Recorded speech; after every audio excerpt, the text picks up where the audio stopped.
আমরা নষ্ট করব।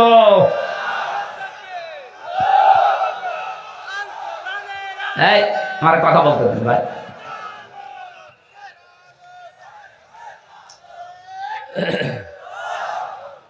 আমার ভাইরা, এটা যদি কারো কাছে রাজনীতি মনে হয়, যদি মনে হয় এটা দুনিয়ার বিষয়, এটা ধর্ম ব্যবসা, হ্যাঁ এটাই আমার ধর্ম ব্যবসা। কারণ আমি এই ব্যবসা করেই কোরআনকে সংসদে পৌঁছিয়ে দিতে চাই। আগামীতে আবুল কালাম আজাদ ভাইয়ের মতো যদি বাংলার 300 এমপির 151 জন কোরআন বুকে নিয়ে যেতে পারে, ওয়াইদা হাকামতুম বাইনান নাস আন তাহকুমু বিল আদলি, যখন তোমরা বিচার করবা মানুষের মাঝে ন্যায় বিচার করবা, তো ওখানে যদি আপনি কোরআন নিয়ে যেতে না পারেন, ন্যায় বিচার করবেন কি দিয়ে? এই 54 বছরে ন্যায় বিচার দেখতে পাইনি, শুধু এইটা নেই তাই। একটু সুযোগ করে দেন না কেন? আসসালামু আলাইকুম ওয়া রাহমাতুল্লাহি ওয়া বারাকাতুহু।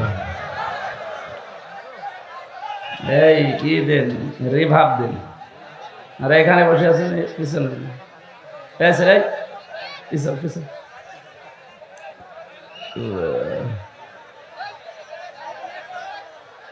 আলহামদুলিল্লাহির রহিমির রহমান الذي خلقنا للعبادة والجان وخصنا بالتكريم بين الحيوان ونشهد أن لا إله إلا الله وحده لا شريك له شهادة موصلة إلى الجنان ونشهد أن محمدا عبده ورسوله المبعوث فينا بالهدى ودين الحق ليظهره على الأديان صلى الله عليه وعلى آله وأصحابه الكرام ما دام الشمس والقمر بجريان والنجم والشجر يسجدان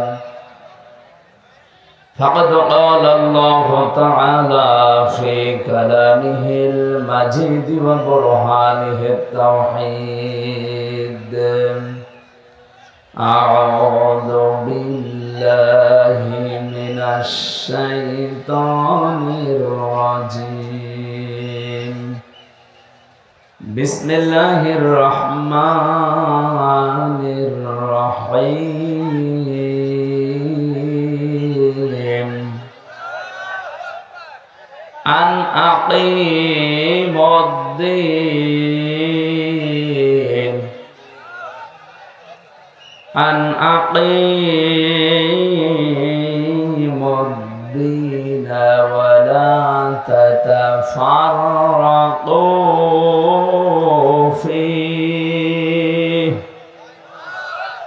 كبر على المشركين ما تدعوهم إليه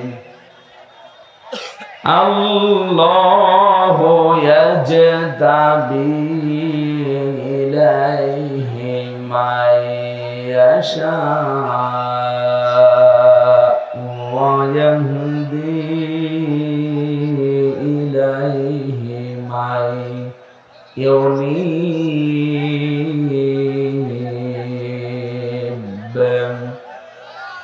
صدقت يا ربنا. عن معاذ بن جبل رضي الله تعالى عنه قال قال النبي صلى الله عليه وسلم خذوا العطاء ما دام عطاء فإذا صار رشوة على الدين فلا تأخذوه ولستم بتاركيه يمنعكم الفقر والحاجة ألا إن الكتاب والسلطان لا يفترقان فلا تفارقوا الكتاب ألا إن روح الإسلام دائرة فدوروا مع الكتاب ইলা আখিরিল হাদিস রাহু ইবনে মাজাহ। এই কি আরম্ভ করেছেন আপনারা? মাছের হাটেও তো এরকম আওয়াজ হয় না।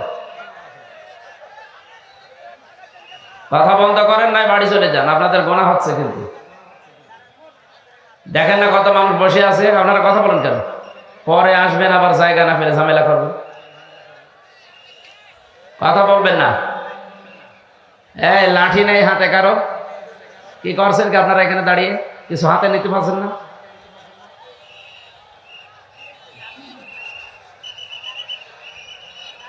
হ্যাঁ, কথা বলবেন না ভাই। যাদের জায়গা সমস্যা, বসার সমস্যা, বাড়ি চলে যান, আপনার সময় আর দরকার নেই, আপনি অন্যের ডিস্টার্ব করবেন না। এরা যা কষ্ট করেছে আমি ভিডিও দেখছিলাম, আজকের মাহফিলটা সবচেয়ে বেশি পরিশ্রম হয়েছে এদের। জায়গাটা ভরা মনে হয় কাদা ছিল, পানি ছিল। এরপরও যদি কেউ ডিস্টার্ব করেন আপনাকে তো ডবল গুনাহ হবে। এই মাইক বাজানো বন্ধ করেন তো, বাঁশি বাজাবেন না। যে যেখানে আছে হয় দাঁড়িয়ে থাক, বসে থাক, যদি ভালো লাগে শুয়ে পড়ুক, কথা বলবেন না। বাংলাদেশের ঐতিহ্যবাহী জেলা একটা নাটক, লালপুর থানার অন্তর্গত দেবড়পাড়া বধিরামপুর যুব সমাজের উদ্যোগে ৮ম বাৎসরিক তাফসীরুল কোরআন মাহফিলের স্বনামধন্য সভাপতি, আত্র এলাকার সর্বজন শ্রদ্ধাভাজন ব্যক্তিত্ব বিশিষ্ট শিক্ষাবিদ জনাব AHM মমতারুল আজাদ দামাত বারকাতুহুমুল আলিয়া, বলেন আমিন। মাহফিলের প্রধান অতিথি, সারা জীবন জ্ঞানের আলো ছড়িয়েছেন আপনাদের এলাকার সন্তান জনাব মোহাম্মদ রফিকুল ইসলাম মুকুল। এখানে বিশেষ অতিথি হিসাবে উপস্থিত আছেন সার্জেন্ট মোহাম্মদ এমদাদুল হক, জনাব রফিকুল ইসলাম রফি, জনাব রফিকুল ইসলাম। এই এলাকায় রফিকুল বেশি নাকি? আলহাজ সিরাজুল ইসলাম, আমজাদ হোসেন, রাশিদুল ইসলাম, মমতাজ উদ্দিন, আজিজুর রহমান, সদর আলী, আব্দুর রাজ্জাক। আরফানা লাকা যিকরাক। এদের সম্মান মর্যাদা শুধু দুনিয়া না, উভয় জগতে আল্লাহ যেন আরো বাড়িয়ে দেন, বলেন বলেন। পৃথিবীতে মানুষের সম্মান কিসে বাড়ে অনেকে জানে না। অনেক মানুষ মনে করে যে সম্মান মনে হয় জোর জবরদস্তি, মাস্তানি, এর ভেতরে মনে হয় আছে। হ্যাঁ, সামনাসামনি আপনাকে হয়তো ভয়ের কারণে সম্মান দিতে পারে। সম্মান এটা কিন্তু ভয় থেকে তৈরি হয় না, ভেতর থেকে তৈরি হয় মহব্বতের সাথে। আর সম্মান, মর্যাদা, ইজ্জত এটা আল্লাহ নির্ধারণ করে দিয়েছেন নিজের জন্য, রাসূলের জন্য, আর ঈমান যাদের আছে তাদের জন্য। ওয়ালিল্লাহিল ইজ্জাতু ওয়া লিরাসূলিহি ওয়া লিল মুমিনিনা ওয়ালাকিন্নাল মুনাফিকিনা লা ইয়ালামুন। আল্লাহ তাআলা বলেন, ইজ্জত, সম্মান, মর্যাদা আমার জন্য, আমার রাসূলের জন্য, আর পৃথিবীতে যাদের ঈমান আছে আর ঈমান অনুযায়ী যারা কাজ করে তাদের জন্য। আর যদিও বাস্তবতার নিরিখে আমরা দেখি অনেকে এগুলোকে দেখতে পারে না, সম্মান দিতে চায় না সামনাসামনি। সৃষ্টি জগৎ যত আল্লাহ বানিয়েছেন, 18,000 মাখলুকাত এটা বলা হয়, এর থেকে অনেক আছে। সব সৃষ্টির ভেতরে যাদের ঈমান অনুযায়ী কাজ হয়, ঈমান অনুযায়ী যারা দুনিয়াতে কাজ করতে পারে, আমল করতে পারে, তাদের প্রতি মহব্বত, ভালোবাসা আল্লাহ নিজে তৈরি করে দেয়। এটাকে আমি বানালাম, বলেন বলেন। এখানে কি এত নড়াচড়া করেন কেন? ফ্যান দেওয়া লাগবে না। ঠিক আছে, বসেন বসেন, বাইরে রেখে দিয়ে ভালো করে বসেন তো। এত কষ্ট করে অনুষ্ঠান দিয়েছেন আপনারা, নিজেরাই যদি না শোনেন, ও বাইরের লোক দিয়ে শুনিয়ে কাজ হবে? নিজেরা আগে শোনেন। আর এখানে যদি কেউ দাঁড়ায় না,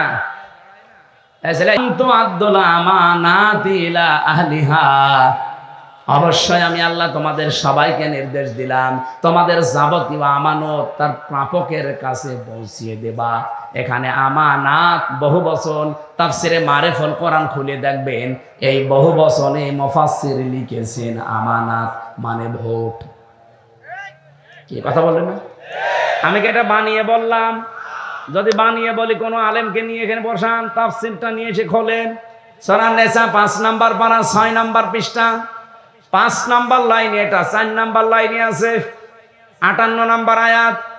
অবশ্যই আমি আল্লাহ তোমাদের সবাইকে নির্দেশ দিলাম, শুধু হামজাকে না, কুম বহু বছর সবার জন্য আমার নির্দেশ, তোমাদের যাবতীয় আমানত তার প্রাপকের কাছে পৌঁছিয়ে দিবা। যেহেতু আমানত মানে উনি ভোট লিখেছেন, সুতরাং আগামীতে এই দেশে আমরা চাই 300 জন এমপি দাঁড়াবে। 300 জনের ভেতরে অন্তত 151 জন আমরা এমন মানুষ চাই যারা কোরআন বুকে নিয়ে সংসদে যেতে পারবে। এই আমানত তো আমরা নষ্ট করব?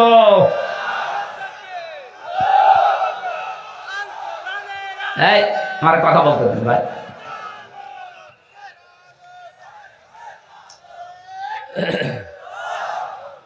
আমার ভাইরা, এটা যদি কারো কাছে রাজনীতি মনে হয়, যদি মনে হয় এটা দুনিয়ার বিষয়, এটা ধর্ম ব্যবসা, হ্যাঁ এটাই আমার ধর্ম ব্যবসা।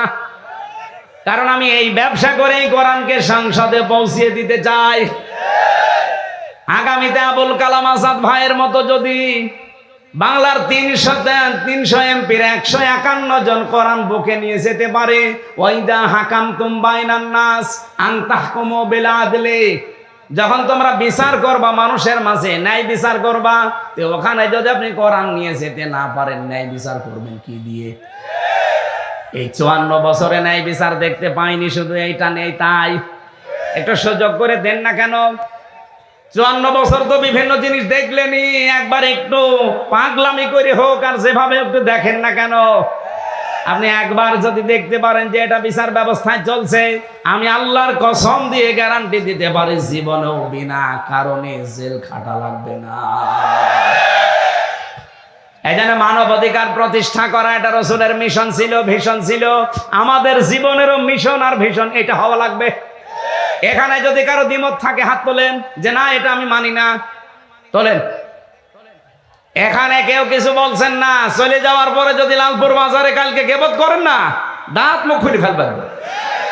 হ্যাঁ, আমি চলে গেলে এরা গিবত করবে যে না কিছু বলে গেল, বুঝলাম না। বুঝলেন না মানে সব বুঝতেছেন আপনি। নবীজির জীবনের মিশন ছিল, উনি মানবাধিকার প্রতিষ্ঠা করেছিলেন। আর মানবাধিকার প্রতিষ্ঠা করার জন্য ক্ষমতা লাগে, আইন লাগে, সেটা হাতে আছে আমাদের? নেই। খুজলাত মাদামাতান ফাইদা সারা রিশওয়াতান ফিদ্দিন ওয়ালাস্তুম বিতারিকিহি ইয়ামনাকুমুল ফাকরা ওয়াল হাজা আলা ইন্না রিহাল ইসলামি দাইরাতুন ফাদুরু মাআল কিতাবি হাইসুদার আলা ইন্নাল কিতাবা ওয়াস সুলতান লা ইফতারিকান ফালা তুফারিকুল কিতাব। এদিকে তাকান। হযরত মুআয ইবনে জাবাল রাদিয়াল্লাহু তাআলা আনহু যেদিন ইয়ামেনের গভর্নর হয়ে তিনি যাবেন, ঘোড়ার রাকাবের ভেতরে তিনি অলরেডি পা তুলে দিয়েছেন। নবীজি ডাক দিয়ে বললেন, তোমাকে একটা দেশের দায়িত্ব দিয়ে পাঠাচ্ছি, হাদিয়া তোফা তোমার কাছে আসবে, তুমি যেহেতু দায়িত্বে আছো।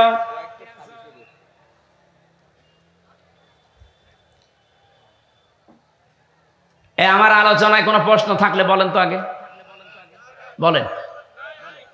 আমি তো নিজের বাবার একটা কথাও বলি না, যা বলেছি এর পেছনে দলিল দিয়েছি। এখন আপনার যদি রাগ হয়, মন খারাপ হয়, তাহলে আল্লাহকে আপনি কিছু বলেন যে না আপনার এই কথা বলা ঠিক হয়নি, আপনি অন্য কোনো আয়াত নাযিল করেন। আর আমার সামনে এটা আসলে আমি কি গোপন করতে পারবো? আর আমি গোপন করলে আমার ওয়াজ শোনায় তো জায়েজ নেই। এখানে সঠিকটা বলার চেষ্টা করছে, আপনি মেনে নিলে ভালো, না নিলে আমারও দোষ না, আল্লাহরও দোষ না। দোষ কার? আমাদের কপালে। নাটোর বাসে যেটা বলতে চাচ্ছিলাম, এটা একটু খেয়াল করেন। নবীজি কোন সময় তাকে উপদেশগুলো দিচ্ছেন দেখেছেন, যে তুমি দায়িত্বে থাকলে তোমার কাছে হাদিয়া তোফা আসবে, আসে না? হাদিয়া তোফা তুমি গ্রহণ করতে পারো ওই পর্যন্ত, যতক্ষণ ওটা হাদিয়া তোফা থাকে। কিন্তু হাদিয়া যদি ঘুষের পর্যায়ে যায়, তখন ওটা নিতে পারবা না। হে মুআয ইবনে জাবাল, ভালো করে কান খাড়া করে শোনো এই কথা। তুমি কিন্তু যে দেশের দায়িত্ব নিয়ে যাচ্ছ, আল্লাহর ইসলামের কালেমা, ধর্মের যে কল বাতাসে নড়বে। এমন সময় তোমার সামনে কিছুদিনের ভেতরে চলে আসবে, আলা ইন্নাল কিতাবা ওয়াস সুলতানা লা ইফতারিকান। দেখবা অনেক মানুষ এমন আছে, তারা বলবে আল্লাহর কিতাব আর রাজ্য রাজনীতি এটা আলাদা বিষয়। আমার মনে হয় বাংলাদেশে এখন কেউ বলে না। এ রাজশাহী বিভাগে বলেছে, এক কথা বলছে না কেন? আমার মনে হয় ১৫০০ বছর আগের কথা মনে হচ্ছে নবীজি কেবল কালকে বলে গেল। আলা ইন্নাল কিতাবা ওয়াস সুলতানা লা ইয়াফতারিকান।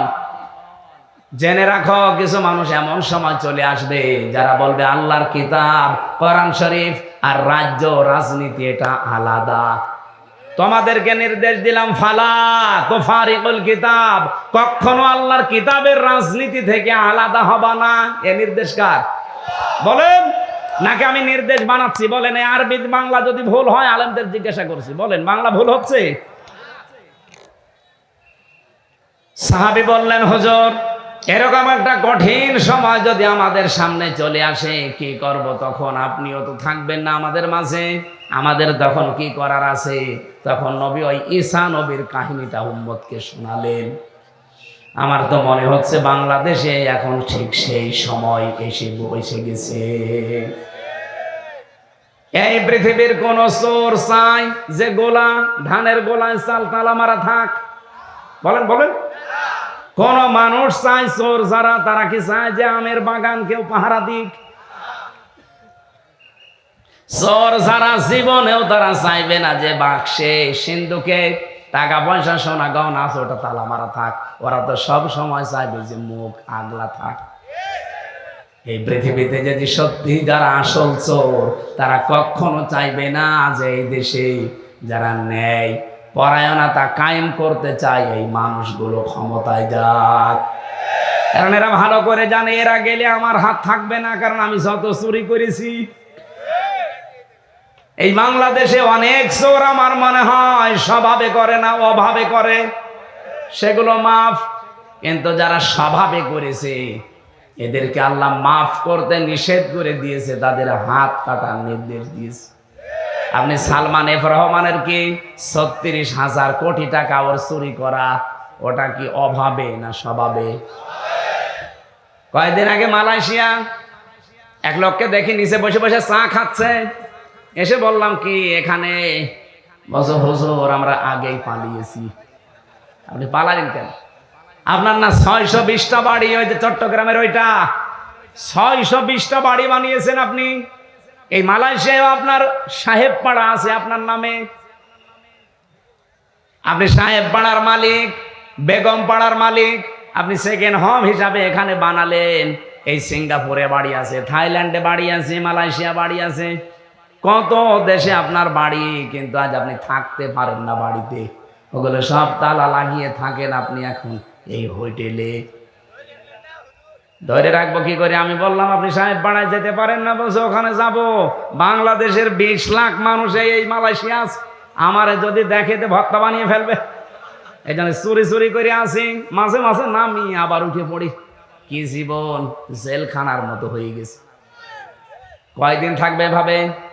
একদিন না একদিন তো আপনি কারো সামনে পড়বেন। আমার সামনে যেমন পড়েছিলেন, বলছে দোয়া করি। কিসের দোয়া আপনার?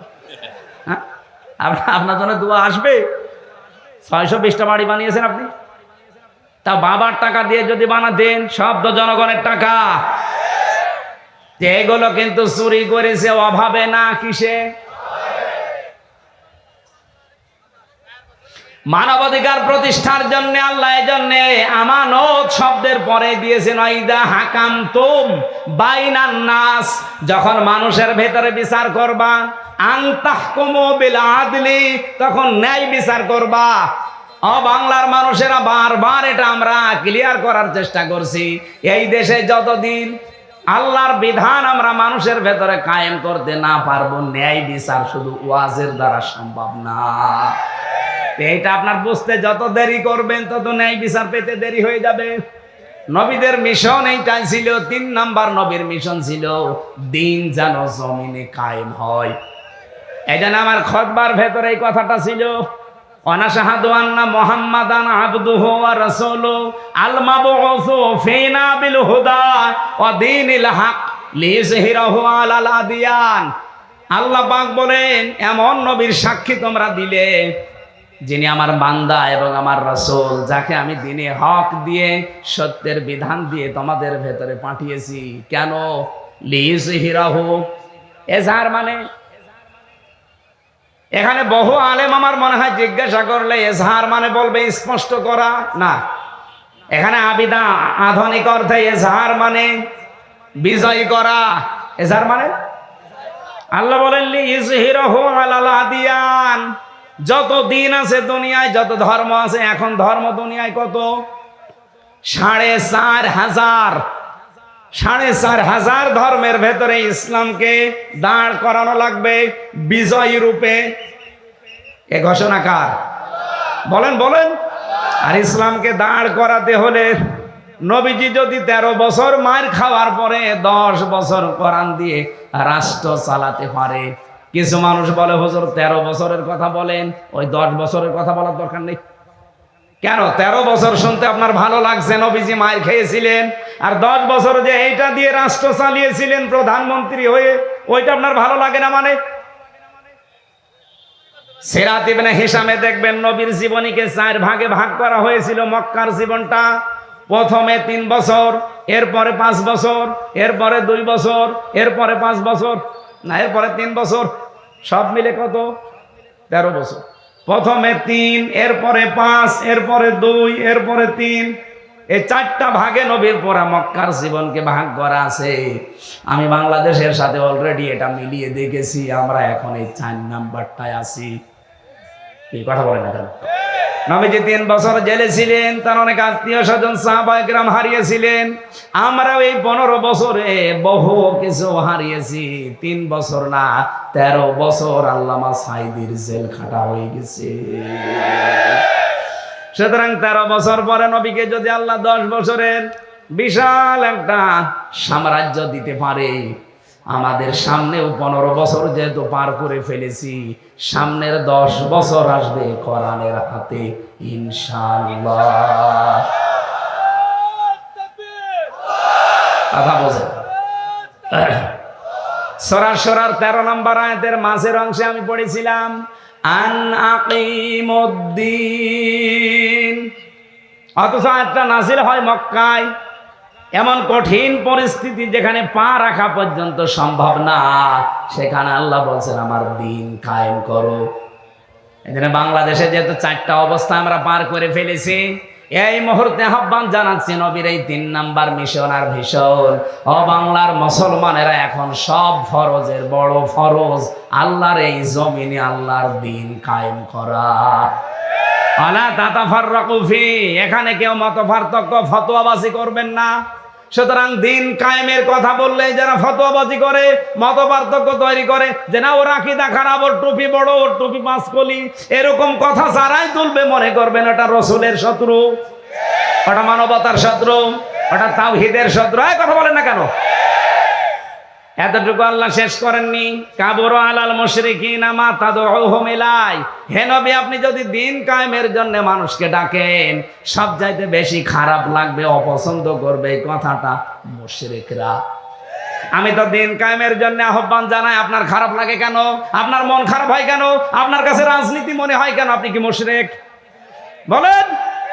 হ্যাঁ জানি আপনাকে আল্লাহ পছন্দ করেনি, এজন্য আয়াতের শেষের অংশ এটা, আল্লাহু ইয়াজতাবি ইলাইহি মাইয়াশা। দিন কায়েমের কর্মী, দিন কায়েমের কর্মী হিসাবে আল্লাহ সবাইকে পছন্দ করে না। আল্লাহ যাকে ছাঁটাই করে দেয় সে বাদ, আল্লাহ যাকে বাছাই করে, নির্বাচিত করে, পছন্দ করে, নির্ধারিত করে, এ জিতেবা শব্দ আছে। আল্লাহ যাকে পছন্দ করে তার দিনের কায়েমের জন্য কর্মী হিসাবে, তাকে আল্লাহ পাক এই দিন কায়েমের জন্য নির্বাচিত করে নেয়। ওয়াহদি কাকে করে? মাইয়াশা। ওয়াহদি ইলাইহি মাইয়ুনিব, যে লোকটা আমার আল্লাহর দিকে মন থেকে ফিরতে চায়। আপনি কি আল্লাহর দিকে মন থেকে ফিরতে চান? যদি ফিরতে না চান, জীবনও আল্লাহকে আল্লাহ দিনের কর্মী হিসাবে আপনাকে কাজে লাগাবে না। আল্লাহর অত দায় পড়ে যায়নি। এই দেশে ইসলাম কায়েম না হলে আল্লাহর কোনো ক্ষতি আছে? ক্ষতি আপনার, ক্ষতি আমার। কারণ জীবনের শেষ দিন পর্যন্ত এই কাজে নিজেকে জড়িয়ে রাখা, এটা নামাজ রোজার চাইতেও বড় ফরজ। দলিল সূরা হিজর 14 নম্বর পারা 6 নম্বর পৃষ্ঠা, এটা মানে 6 নম্বর লাইনের শেষ নাম্বার আয়াত, সূরা হিজরের 99 নম্বর আয়াতে আছে। ওয়াবুদ রাব্বাকা হাত্তা ইয়াতিয়াকাল ইয়াকিন। ওই দিন পর্যন্ত ইবাদত করো যতদিন তোমার কাছে ইয়াকিন না আসে, মরণ না আসে। এজন্য সব ফরজের বড় ফরজ, নবীদের জীবনের শেষ মিশন আর ভীষণ দিন কায়েম। সবাইকে আল্লাহ দিয়ে করাবে না, যাকে আল্লাহ নির্বাচিত করে, ছাঁটাই না করে বাছাই করে রাখে, তাকে আল্লাহ এই কাজে লাগাবে। আল্লাহ আমাদেরকেও যেন ছাঁটাইয়ের ভেতরে না ফেলে বাছাইয়ের ভেতরে আল্লাহ ফেলে দেন, বলেন আমিন। এবার আমি মেয়েদের কয়েকটা কথা বলতে চাচ্ছি। এখানে আছেন আপনারা?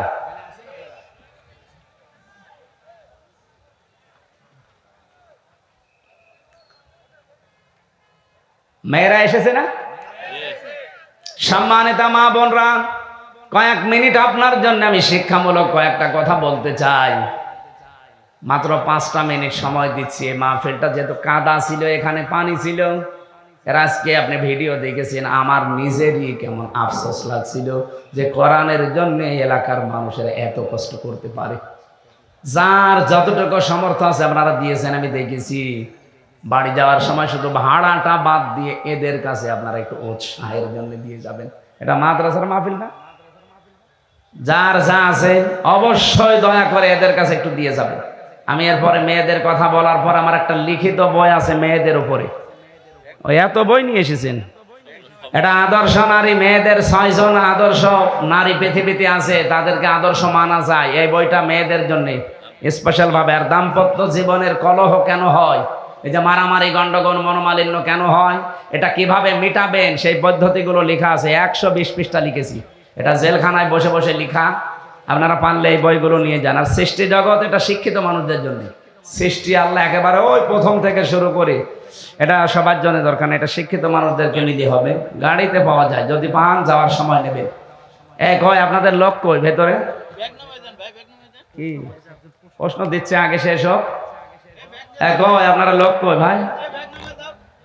এই ব্যাগ যদি নাও নিয়ে যায়, আপনারা যাওয়ার সময় ওনাদের ওই ওখানে দাঁড়িয়ে থাকবে যারা ড্রাম নিয়ে, তবে ব্যাগ নিয়ে ওই জায়গায় একটু দিয়ে দিয়ে। মা বোনেরদের জন্য বলছি, একমাত্র একটাই ওয়াজ। খাদিজাতুল কুবরা এই 6টা মহিলার ভেতরে একজন। উনি জীবনে এক ওয়াক্ত নামাজ পড়েননি, একটা রোজা রাখেননি, জীবনে একটা দিন পর্দায়ও থাকেননি। তারপরও তাকে আল্লাহ সালাম দিয়েছেন, জীবিত অবস্থায় সালাম পাঠিয়েছেন, এবং জান্নাতে ঘর বানিয়ে তার জন্য পাঠিয়েছেন। একটাই মাত্র কারণ, তার পুরা জীবন পড়ে আমি পেয়েছি।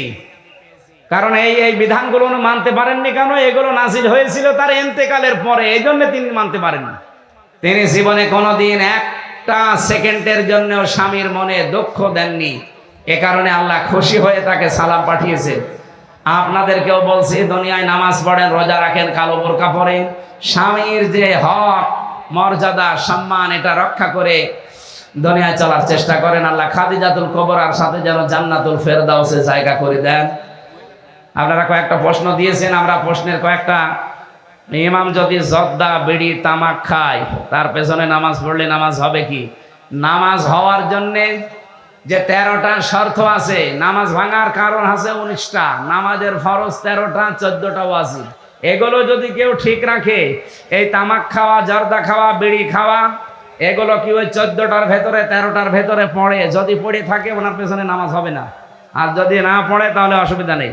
লালপুর উপজেলা চেয়ারম্যান এবং সদস্য সচিব সাবেক জনাব হারুনুর রশিদ পাপ্পু ভাই কই এসেছে? এত প্রশ্ন এখন দিচ্ছেন কেন? পাপ্পু সাহেব বসে দাঁড়া। তোমরা ঈমান আনো, তাতে জানাজিল করেছি, আর যার সমর্থন আছে তোমরা তা অস্বীকার করো না। কি একই সূরা বাকারার 41 নম্বর আয়াত। কি এর ব্যাখ্যা করবো এখন সময় নেই। কালকে মাহফিল আছে লালপুরে, বাগাতিপাড়া, জয়ন্তীপুর, বাগাতিপাড়া জয়ন্তীপুর। কালকে রাত 9টায় তোলার কথা দিয়েছে। আপনারা ওখানে যদি পরিবেশ ভালো থাকেছেন, সন্দেহ এই বিষয়ের উপরে কালকে কথা বলবো। সূরা হুজুরাতের 15 নম্বর আয়াতের ব্যাখ্যা ওই জায়গায় করবো কালকে, সন্দেহের উপরে। এই যে জয়ন্তীপুর দাখিল মাদ্রাসা বাগাতিপাড়া, নাটোরের উদ্যোগে কালকে রাত 9টায় প্রধান বক্তা রাত 9টায় লিখে দিয়েছে। অবশ্যই এখানে আপনারা বেশি হলেও 9টা 15-20-এর দিকে উঠবেন সব। আজকের মতো আমরা এখানেই শেষ করছি। এই 3টা মিশন আর ভিশন জীবনে বাস্তবায়ন করার আহ্বান জানি। আল্লাহুম্মা আমিন। লা ইলাহা ইল্লা আনতা সুবহানাকা ইন্নী কুনতু মিনাজ জালিমিন। রব্বুল আলামিন, লালপুরের দিকে তাকাও। হাজার হাজার বান্দা বান্দি আমরা নবীর জীবনের 3টা মিশন আর ভিশন শুনেছি, এগুলো আমাদের জীবনেও সেট করে দাও। মাহফিলের সম্মানিত সভাপতি আল্লাহ তাআলা আমার আসাদ ভাইকে কবুল করো। এ মাহফিলের প্রধান অতিথি শ্রদ্ধাভাজন শিক্ষককে কবুল করে নাও। রফিকুল ইসলাম সাহেব, মুকুল সাহেবকে মঞ্জুর করো। আল্লাহ তাআলা বিএনপির সদস্য সচিব সাবেক আমার বড় ভাই হারুনুর রশিদ পাপ্পু ভাই এসেছে, তার মা বাবাকে মাফ করে দাও। তার জীবনের অপরাধগুলো ক্ষমা করে জায়গাগুলো নেকি দিয়ে পাল্টিয়ে দাও। মাওলানা আবুল কালাম আজাদ ভাই সহ যত আলেমেরা এখানে এসেছে, আলেমদেরকে আলেম হিসাবে মঞ্জুর করে নাও। আমার জেলখানার সাথে যারা